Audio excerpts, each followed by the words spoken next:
Assalamualaikum warahmatullahi wabarakatuh.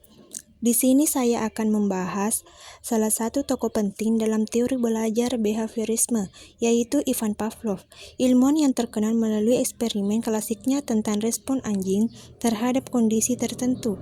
Mari kita mengenalnya lebih jauh. 1. Informasi identitas tokoh. Ivan Petrovich Pavlov lahir pada tanggal 26 September 1849 di Ryansa, Rusia. Ia adalah seorang fisiolog, bukan psikologi, namun penelitiannya memberikan dampak besar pada dunia psikologi dan pendidikan. Pavlov awalnya meneliti sistem pencernaan dan bahkan menerima hadiah Nobel pada tahun 1904 di bidang psikologi atau kedokteran. Namun keterkaitannya bagaimana organisme bereaksi terhadap rangsangan lingkungan akhirnya melakukan teori yang kemudian menjadi dasar behaviorisme, yaitu classical conditioning atau pembiasaan klasik. 2. Kontribusi pemikiran terhadap teori belajar.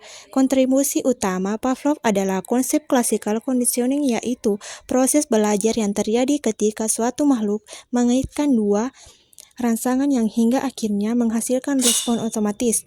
Eksperimen terkenalnya adalah saat ia membunyikan bel setiap kali memberi makanan kepada anjing. Setelah beberapa kali pengulangan, anjing mengeluarkan air liur hanya dengan mendengarkan suara bel meskipun tanpa makanan. Dari eksperimen ini, Pavlov menyimpulkan bahwa perilaku dapat dibentuk melalui stimulus dan respon. Pemikiran ini menjadi dasar teori behaviorisme yang menganggap bahwa belajar adalah hasil dari hubungan antara rangsangan, stimulus, dan perilaku yang tampak respon. Konsep ini kemudian memengaruhi banyak tokoh lainnya seperti Watson dan Skinner. 3. Contoh penerapan teori Pavlov dalam pendidikan di Indonesia. Dalam dunia pendidikan di Indonesia, prinsip pembiasaan klasik Pavlov diterapkan dalam berbagai kegiatan baik secara langsung maupun tidak. Berikut beberapa contohnya. A. Pembiasaan melalui sinyal atau isyarat. Guru membunyikan bel atau tepuk tangan sebagai tanda untuk memulai atau menghentikan aktivitas. Siswa lama-kelamaan akan merespon otomatis setiap kali mendengar sinyal tersebut. B.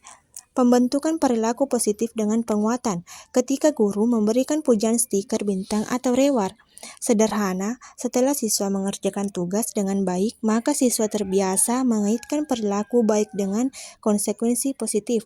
C. Disiplin masuk kelas dengan bunyi bel sekolah. Bel sekolah setiap pagi membuat siswa terbiasa datang tepat waktu. Bunyi bel menjadi stimulus sementara tindakan masuk kelas segera menjadi respon yang terbentuk.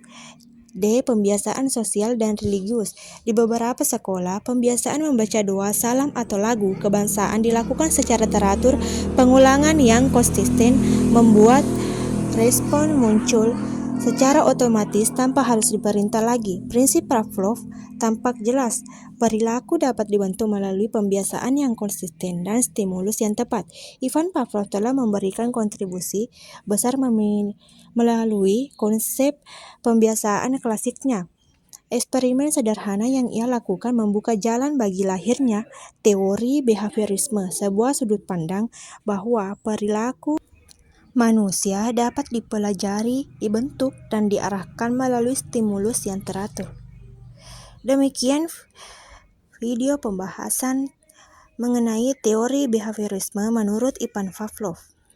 Semoga bermanfaat dan menambah wawasan Anda dalam memahami teori belajar. Cukup sekian penjelasan dari saya. Wassalamualaikum warahmatullahi wabarakatuh.